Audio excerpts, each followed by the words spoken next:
Fala, meus queridos, bom dia, boa tarde, boa noite, boa madrugada para você que está me assistindo agora. Estamos começando aí mais um módulo das orientações de estudo do Estado do Rio de Janeiro, comigo, Christian, seu professor de História, beleza? Lembrando que essas videoaulas, elas são destinadas a atender única e exclusivamente aos alunos da rede pública do Estado do Rio de Janeiro que encontraram algumas dificuldades na interpretação das orientações de estudo que foram dadas, certo? As quais eu estou aqui fazendo, junto com vocês, a interpretação e um resumo dos assuntos por aqui abordados, beleza? Bom, hoje a gente então começa aí a aula 4, onde vamos falar um pouquinho a respeito dos movimentos populares. Na aula anterior, vocês perceberam que o foco principal foi o processo de industrialização e aglomeração social dentro da cidade do Rio de Janeiro, onde eu falei com vocês o quê? Que após a abolição da escravidão, o Rio de Janeiro ele vai sofrer um inchaço demográfico. Por quê? Porque aquelas populações que outrora viviam nas áreas rurais, nas regiões rurais, vão migrar para a capital em busca de trabalho e melhores condições de vida. Hoje a gente vai falar um pouquinho dos movimentos populares, com destaque principal, que é o que está sendo dado aí no material de vocês, para a chamada Revolta da Vacina.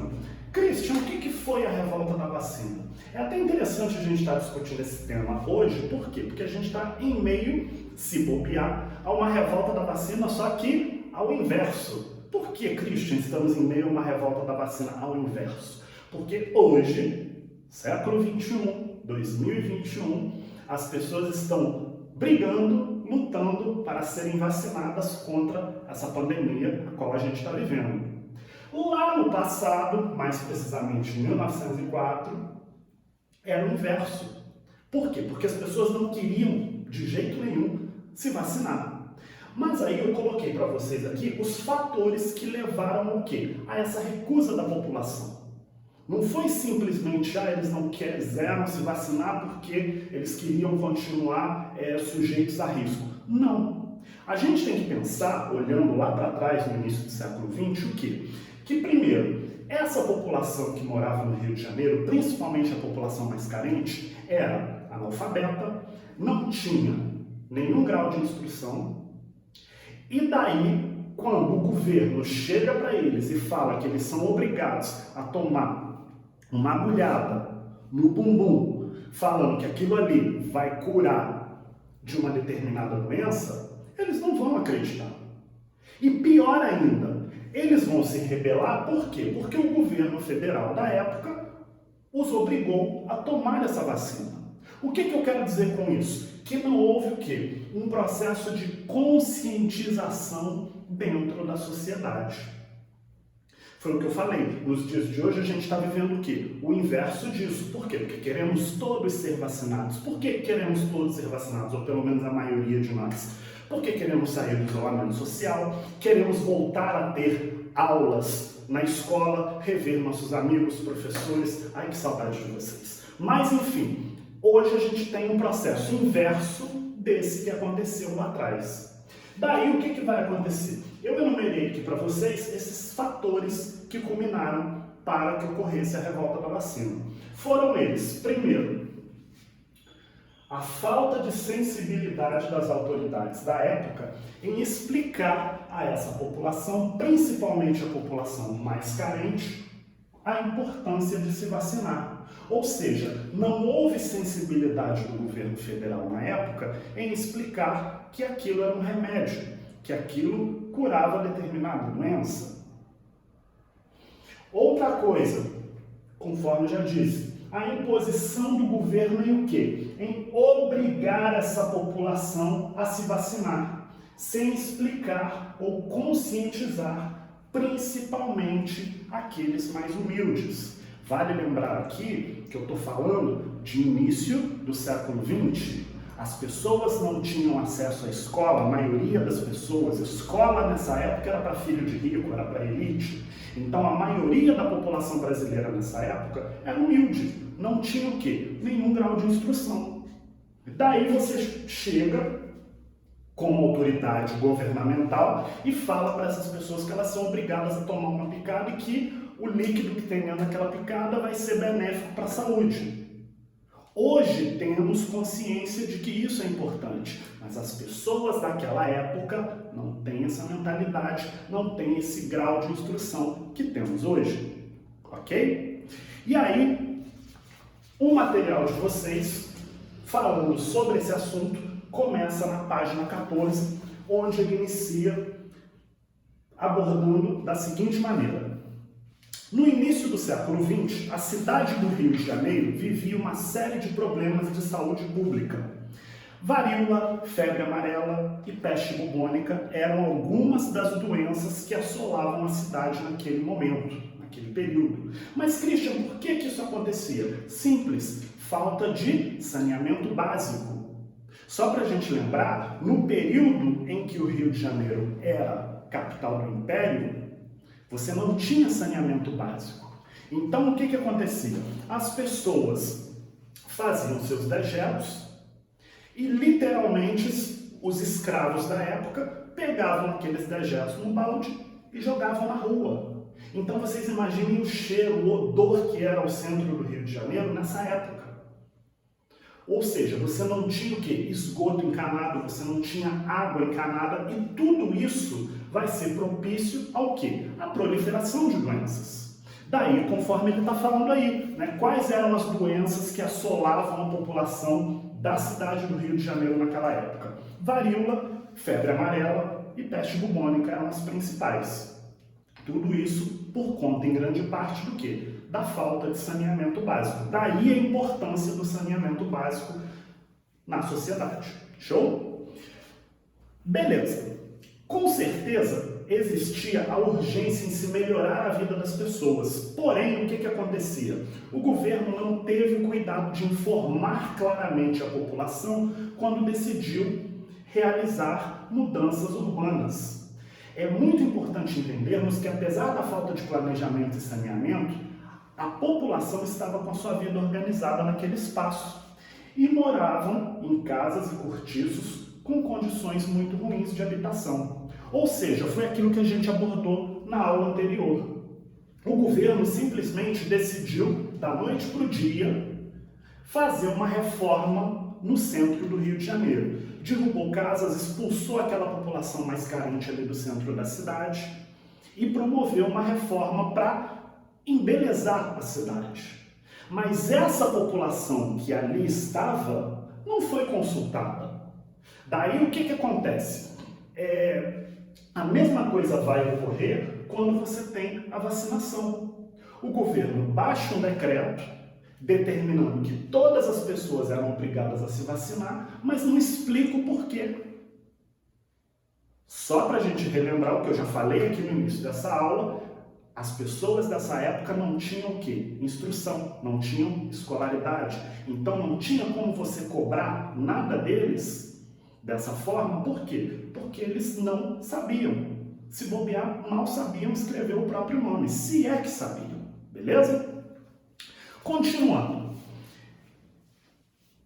Em função dessa situação, o governo vai organizar uma campanha de vacinação obrigatória. Olha o que eu falei. A falta de sensibilidade o quê? Do governo em explicar a essas pessoas o porquê que elas estavam sendo vacinadas. Os funcionários de saúde pública literalmente invadiam as casas das pessoas com a proteção da polícia, utilizando-se a força para vacinar. Já pensou, você está na sua casa hoje, em plena a pandemia, e aí chega lá o agente de saúde, mete um pé na porta junto com 2 policiais, manda você tirar as calças para você se vacinar. Olha só o absurdo. Mas era isso que acontecia o quê? Aqui atrás. Foi isso que aconteceu nessa época que vai gerar essa revolta. Daí o que vai acontecer? A população, por sua vez, vai enfrentar e vai literalmente resistir à bala. Ou seja, essa população mais carente, desassistida, vai pegar em armas para lutar contra o governo. Ou seja, a gente vai ter meio que ali uma pequena guerra civil dentro da cidade do Rio de Janeiro. Tudo por quê? Porque esse governo da época não foi capaz de explicar o porquê que aquela população tinha o quê? Que se vacinar, beleza? Esse episódio ficou conhecido como a revolta da vacina.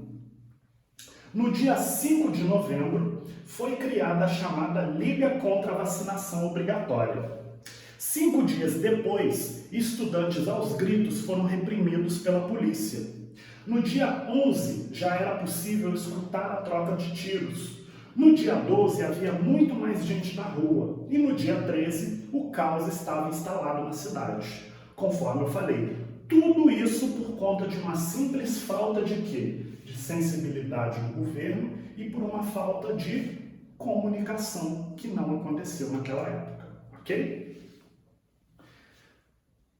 Tiros, gritos, vaias, interrupção de trânsito, estabelecimentos, casas de espetáculos fechadas, bondes assaltados, bondes queimados, lampiões quebrados à pedrada, árvores derrubadas, edifícios públicos e particulares deteriorados, vandalizados.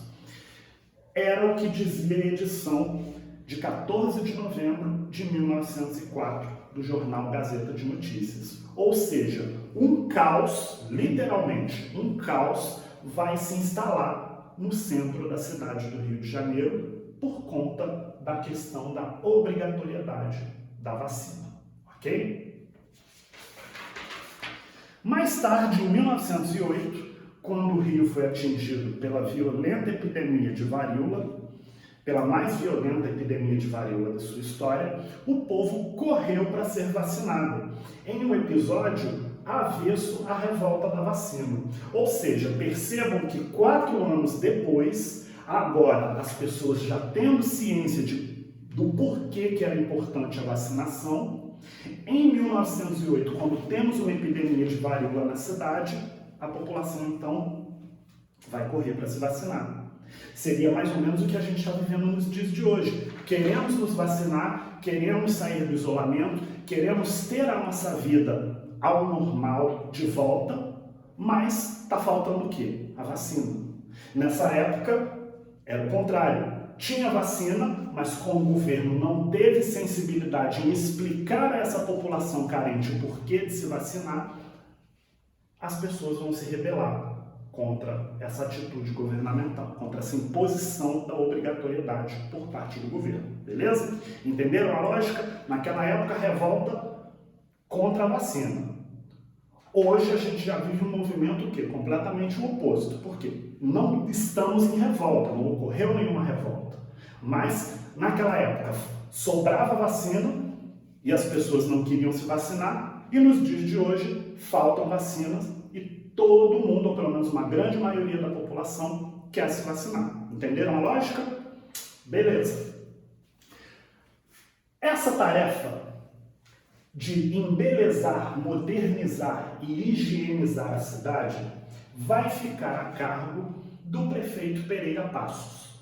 Olha só que interessante. Na aula anterior a gente falou um pouquinho dos movimentos sociais. Daí falei que para a elite daquela época era necessário que o Rio de Janeiro fosse o quê? Fosse embelezado, né? Afinal de contas, não éramos mais a capital do Império, nos tornamos a capital da República, segundo essa elite carioca. Então vai haver o quê? Um processo de modernização ali no centro do Rio, né? Vão se abrir aquelas largas avenidas, a Avenida Rio Branco, por exemplo, a Avenida Presidente Vargas nos dias de hoje, né? E quem que vai embelezar, quem que vai construir esse novo centro urbano que vai se tornar o cartão postal da cidade para aquela época? O prefeito Pereira Passos, que eu até já citei para vocês no vídeo anterior. Um dos símbolos dessa mudança, protagonizada por ele, foi a abertura da Avenida Central, que hoje é chamada Avenida Rio Branco, que vai resultar no processo de demolição das residências da área central, que a grande imprensa saudou, denominando-a com simpatia de a regeneração, e que para os antigos, pelo ato, era a ditadura do bota abaixo, ou seja, o bota abaixo do Pereira Passos. Então, para aquelas pessoas que eram favoráveis às reformas do Pereira Passos, aquelas obras todas foram caracterizadas como uma regeneração, como uma construção, uma reconstrução da cidade. Os que eram contrários ou que estavam sendo diretamente impactados por ela, classificaram-na como o bota abaixo do Pereira Passos, beleza? Essas reformas duraram 3 anos, de 1903 até 1906, ou seja, esse período em que ocorreu a revolta da vacina também ocorreu ali enquanto estavam acontecendo essas reformas dentro do centro da cidade do Rio. O prefeito vai se inspirar em qual cidade para poder construir esse novo centro da cidade? Ele vai se inspirar em Paris para fazer as reformas urbanísticas no Rio. E assim vai construir praças, ampliar ruas, criar estruturas de saneamento básico, coisa que não existia até então. E entre as principais heranças que ficaram da gestão do prefeito Pereira Passos, uma delas existe até hoje, é um marco no centro da cidade, que é o quê? O famoso Teatro Municipal e o Museu Nacional de Belas Artes. Todos dois ainda existem até hoje, estão lá no centro do Rio, vale a pena conferir depois que isso tudo passar, né? Daí, com a derrubada dos cortiços, o que vai acontecer? A população pobre se viu obrigada a ocupar um morro bem perto da cidade, que vai se chamar o quê? O Morro da Providência.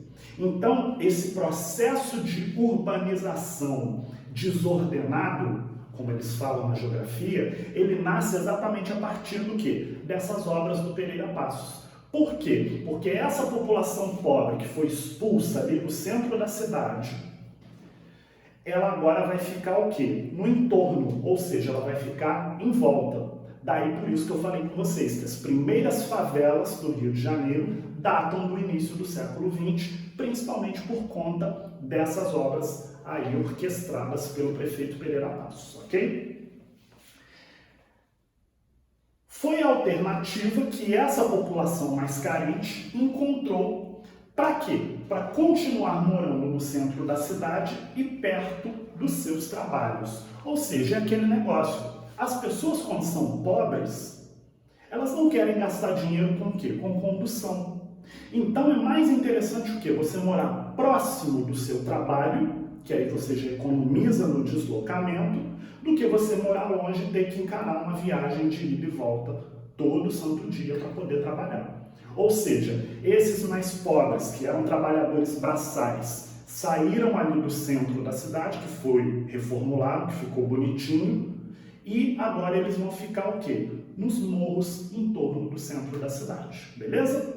Com isso a gente então encerra a aula número 4. Espero que vocês tenham gostado. Grande abraço e tchau!